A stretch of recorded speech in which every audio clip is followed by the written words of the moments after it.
See it or not? You can. Yeah, you can. Here, you got to see it from here. Look at that Out there, you tower. see that tower? We Looks call like it a crib, intake crib, that's 5,000 feet away. which equals about a mile out. Yep, that's where the pipe goes down along the bottom of Lake Michigan into that round building.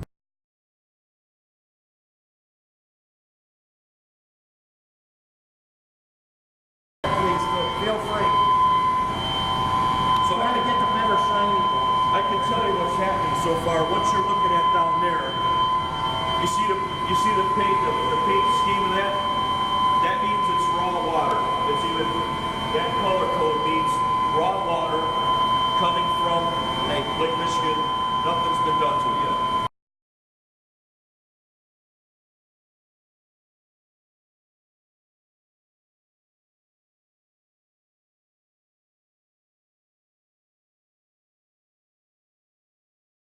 Sand filter, and what happens is when this gets backwashed, this expands 1.25 times.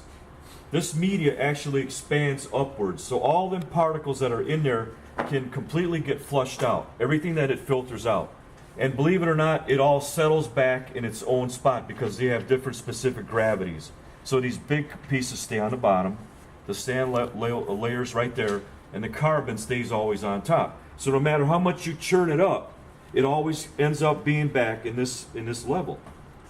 So it's got to expand, and there's a certain amount of the rate of flow has to be a certain amount where you have to let it expand for a few minutes, and then you go to high rate and you rinse it all out for 4 minutes.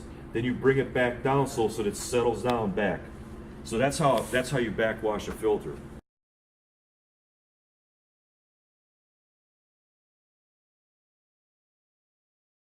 Right down there below that. So this filter has only got about 2 days of filtering. So eventually they'll get plugged up, and they got to a little better. Yeah, maybe. Because you'll shear it. Has to be a certain speed. The particles. That's right. And then so what happens is it goes out. We're not going to walk out there, but it goes into a settling basin. Yeah, you can show them. Andy, you want to see here? You'll see the particles come back. See, usually you see the particles coming in.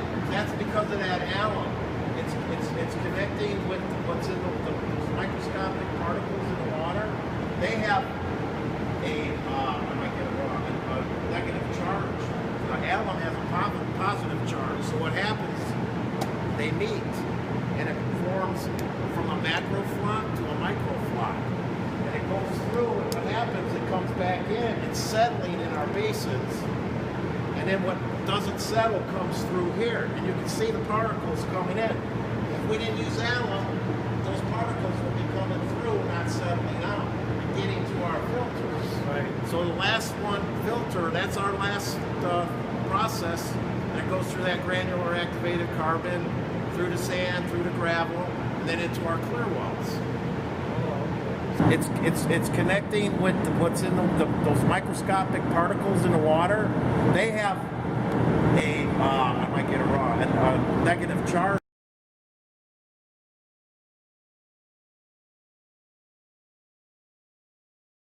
That's how that works, but it's essentially the same exact thing. It's the same.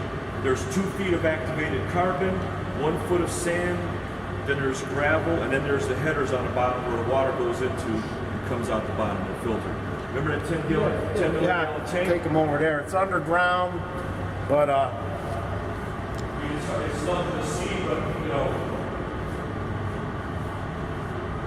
this, if you look that way, it just goes all the way there. You see those are air vents, those screened on there, but that's the top of the reservoir. Those are 1 acre square, 2 of them, by 18 feet thick.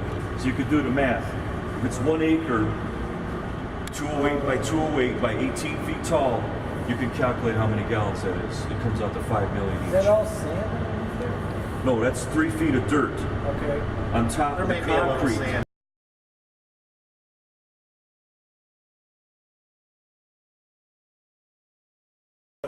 Every hour, the guys every single hour they report every single. You can tell Chuck can explain this more, but every hour they check all the residuals every hour. Yes. And they spot if there's something going wrong. Yeah, this is kind of how we monitor things through different areas in the plant. We have our flock, we have our raw, our filter, and our tap. So that's how we monitor things from And start it's to old finish. fashioned, but you have a paper record. Yep. Right. You understand? I mean, it's. I did. So, and we have right on the wall that chlorine monitor there is a constant, continuous chlorine monitor. So Yeah. that monitors how our chlorine gonna residuals go out go here. leaving the plant.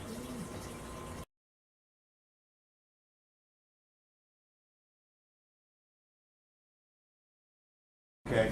When we backwash any of these filters, back before EPA even existed, all that backwash stuff went straight out into Lake Michigan.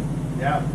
I remember I was swimming out here. I mean, I didn't know that, but I mean, it was just that flock would just, there was a pipe out there. Well, anyway, luckily, so what happens now is it goes into, see that little bump here, that little hill? This little hill here. That's a 360,000 gallon reclamation basin. And what that means is all that fluff that comes out of that filter when you rinse it out, it goes in there, it settles out. All the good water there up to 5 feet above it goes right back into the well. We just recycle it. Not all that water's bad, but all that sludge settles out. We send that to sanitary. And you can see our That's good how that Is that the old LTV screen? Yeah, that's all LTV. Yes. It is. Yeah, you all can the see great, Whiting Park, the great too. buildings.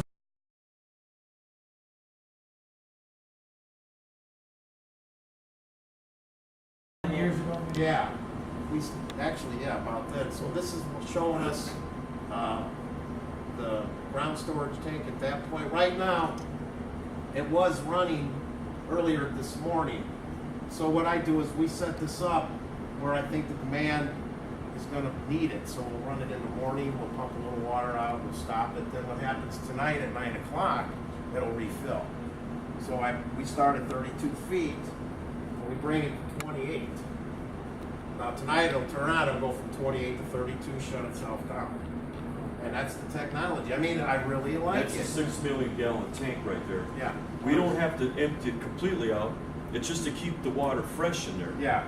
And we found out through residuals and testing that if he just takes out 3 feet of that tank every day, that residual stays. What's the parts per million that's leaving the plant now in chlorine? Wow, What if I can tell you right now, it's on that 2 parts. 1.9, 1.9, 2.0. Okay, so out in the field, it goes down a little bit. Yeah, actually, we have a consultant, Gary, who I took off, Gary Williams. He lives in Munster. He brought me a sample bottle, and we tested what the residual was there. And he was like about 1.56, which is good. We try to keep it about between 1.8. The state, actually, they say is minimum is 0.25. 0.25. It has to show a residual. If A it's minimum. zero, That will you don't know kill where any that's at. bacteria out in the mains. Right. Okay. We prefer to keep it up a little higher, and of course, at home you don't notice anything overly chlorinated, Right. and that's a good thing. You know. Some of the other, these are basically in here our controllers, what's showing our flow going through the plants. I don't know if you want to come over here. We have some, and this is all being redone because of the electrical, so some of these signs. But we have a controller here showing us, I think Rich told you, we have 24 million being treated on that plant. Yeah. We have 16 over here. So we're right in that area. Sometimes we set a little lower depending on our demand. This is showing our flock basin mixing, what's in our reservoirs, which is what we were talking about here in between. We have about 15.5, 15.6, 15.4. That's perfect, right in the middle as the day goes. Excuse me. These three here indicators, this is what's telling us that our Columbia Avenue elevated tank, Right. our Harrison elevated tank, and what we have in our Parish elevated tank. Okay?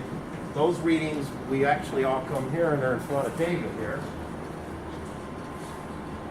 And what we basically have here is, if you want to just take a quick look.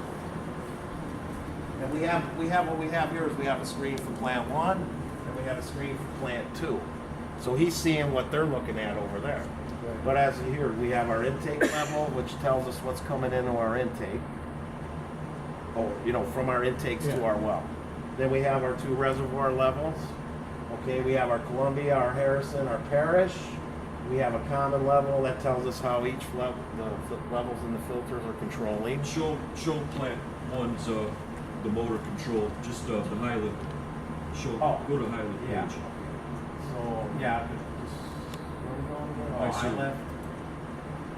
Now that's a picture of the pumps we walked by down there Yeah. that were painted blue. So what we have now is we have that 5 running and we have the number 1. There's 5 and 1, and he's okay. probably Go back to the pumping home out- page for a second. Let's see how many gallons he's pumping out. We can show him right there. It'll show yeah. him real time. Okay, here we So you go. add them And up. here again, here's our levels in our tank. And right here we have, here's our flow meters, 28, so we're looking at 40, about 42, 42, 43 42 million MGD. gallons are going out to the city right now. Yeah, and if you see here, Cal City, like I said, here's another indication that we're seeing Cal City flow. Here's where we can see our 12 filters over there, our filter level. What else can I show? That's basically Yeah, it. I mean, yeah. It's just your we can see what's happening completely. Yeah, and just then don't if I rely go on a over computer. here, If I don't something know- should happen, I don't know if there's a good there's a one way to there. see this without the computer. Here's another. This is a little there's way to different see it. SCADA. This is similar to what I was showing. This is kind of showing our booster storage. We're ready if we do put another future tank there. That's another thing that we would look to do in our future is to add another 6 MGD. So everything that we need to know is in here, and of course the operators will make their rounds too. But that's basically, you guys got questions? They're in Munster's thing. You can show them Munster. They're from Munster. We're working on new SCADA for that. Oh, it's not on that screen? Yeah, this kind of gives us, this is showing us the gallon as it's, the trend flowing. Right now. On about 4 o'clock. Yeah, you can see here, Cal City right now is taking, we're sending water about 10,000 gallons a minute to them. They're taking 3,595, okay? So we're sending more water than they can take, but that's okay. It's So going what to the happened reservoir. is they're filling their 2 reservoirs at their station in Cal City. And when they get up to 19.4, is that about it, David? 19.5, and then what happens is the valve is closed over on their site. It senses, okay, I'm full. Then we're done with them for a while. That gives us a little time to kind of catch up on other things throughout our system. You want to go to Chicago Heights? They're off right now, which is good. What? Their graph is totally Yeah, different. You can see they're it's on and totally off. different. They're on and off. They take more water, so you can see here how they'll come on, okay, and then they'll shut off for what is this? Maybe half an hour, 35 minutes. Then they go on, and then they're on for maybe 40 minutes. And then they'll shut off. And this is nice too because that's a nice trend for us. They're too much demand away from us. I'm trying to think. You don't have Munster? No, what? See these future? That's the future. Yeah, because right now we had issues with the flood and all, Oh, yeah. and the pit there had flood issues, and then they were working on our SCADA. And anyway, SCADA, supervisory control and data acquisition. Did I say that right? Yeah. Okay. So that's another change that we're working on because years back, all we did was we pretty much were in touch with everybody through phone line, pot line, plain old telephone line. Now, all this we're moving into the future is what the want to say is cellular modems, and that's I don't know. I like it, but I don't because it's new technology. The company that sells this says it's good. You got to go this way, and the telephone companies aren't supporting again their servicemen. They, we had to move a few things around because they're gonna get rid of a division of dedicated phone lines. They don't want nothing to do with it anymore. So what do we have to do? We have to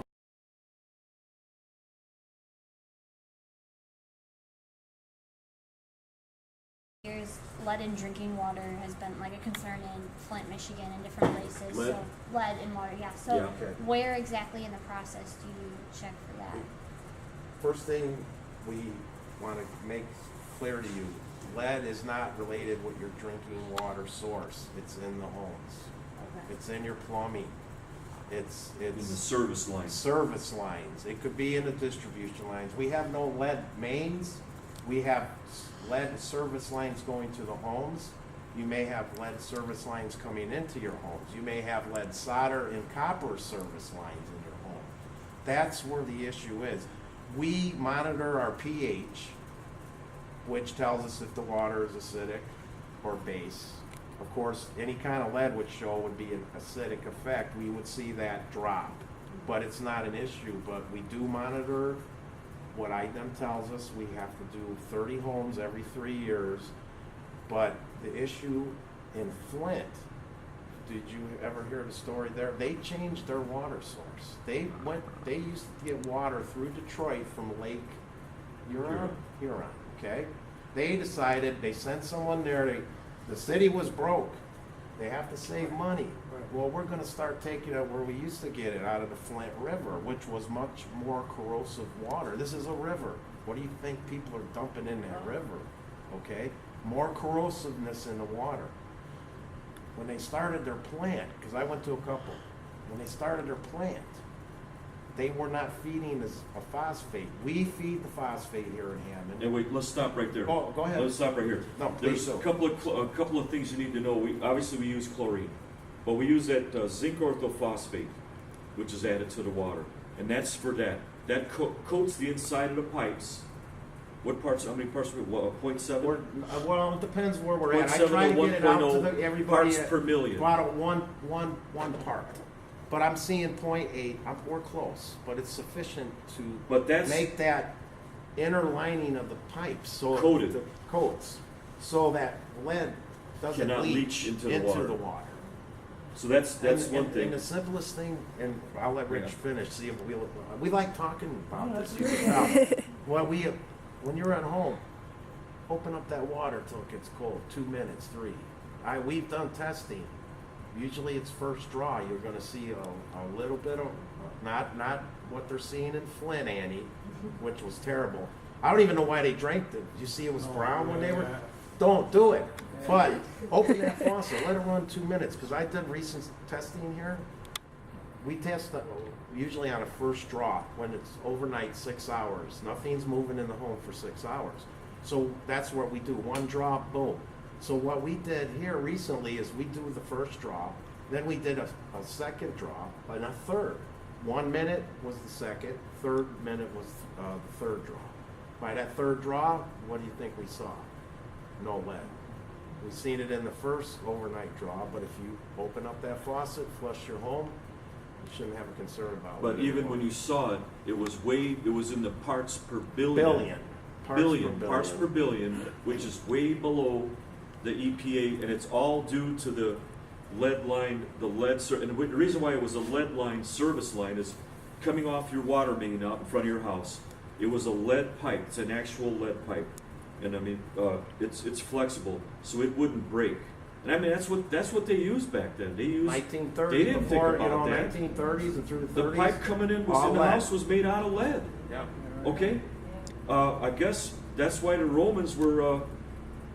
Isn't there a story way back that they were drinking water? There was so much lead in it, they were really getting stupid. I mean, they were just Something, yeah. really, Well, you know, you're seeing, of it was course, messing them it's up, just you know? like anything else. It affects the young or the old. Especially because Especially they're the young, vulnerable. 'cause They everything's can't absorb. developing. Their body can't absorb And it it. stunts things, but Yeah. but But let me go back to no, the chemicals. please go ahead. Chlorine we use, zinc orthophosphate. Then we add aluminum sulfate, which is alum. Then we add fluoride to the water for your teeth, which is how many parts? 0.7. That's what they recommend. They drop that down. There's like if you go down by Lowell or if you're using well water, Lake Michigan water is like naturally 0.2 parts fluoride Sometimes you see it, sometimes you or don't. not. But we add it to the state. IDEM wants like less They than. want us to. We can Right around turn it 1 off part. anytime we want. If say Munster, Highland, Griffith, in Hammond, or if Ed called me up and say, Chuck, let's just quit feeding fluoride, because there's pro and cons they're saying out there about it. But, Yeah, there's people saying it's causing. yeah, but it's been a practice here at Hammond where we've been feeding fluoride since the 1950s. Rich and I grew up here. I live right across the tracks. I'm good. I brought my son up. He drank the water. Well, here's what I was You know? gonna say though. If you go out and you get well water like by Lowell or somewhere way out there, Mhm. fluoride levels out of the wells can be up to 9 Natural. parts per million, Because it's a which naturally is in way the too ground. much. And if like Lowell High School or a lot of the high schools that they actually have their own well system. They have to actually take the fluoride out of the water because it'll leach your teeth. It'll molt your teeth. It'll turn Too your much. teeth gray. And once your teeth turn gray, you're done. My It's thought not is it gonna- probably wouldn't it's be a not bad coming thing back. to stop. Yeah, so- I would have no problem stopping for So- there's so a lot that's- of products out there are being used now. Your mouthwashes, your toothpaste. That years back, They have it. It's got kids fluoride. didn't It's have all- the everybody's got opportunity fluoride to in. use. Now it's there. And that's one of the things he was talking about groundwater. One of your questions about Yeah. Lake Michigan. Michigan, the source, we couldn't ask for a better source of water. We No. could not try to get a ground well here, too industrial. Could you imagine what's in the soil here? That was one of your things I Yes, looked yes. over. So Lake Michigan, you couldn't ask for a better source Oh, it's a of water. natural resource. Not only that, back in the 20s and 30s, when the brewers came from Germany, You know what I mean? they found out that Lake Michigan water is soft and it's Softer perfect. than what you would think. It's Out of a considered well. moderately hard. Okay, But so it's It was perfect for brewing it's- beer. We have all So these that's why you see the brewers all microbreweries. lined up around. You know what? We have all Yeah. these microbreweries popping. You girls don't And know they nothing want about to make that. sure. Mom and Dad maybe they want to get away from Annie. Let's go over. We're going to go over to Three Floyds. Yeah, there's another one. They get our popping up. water.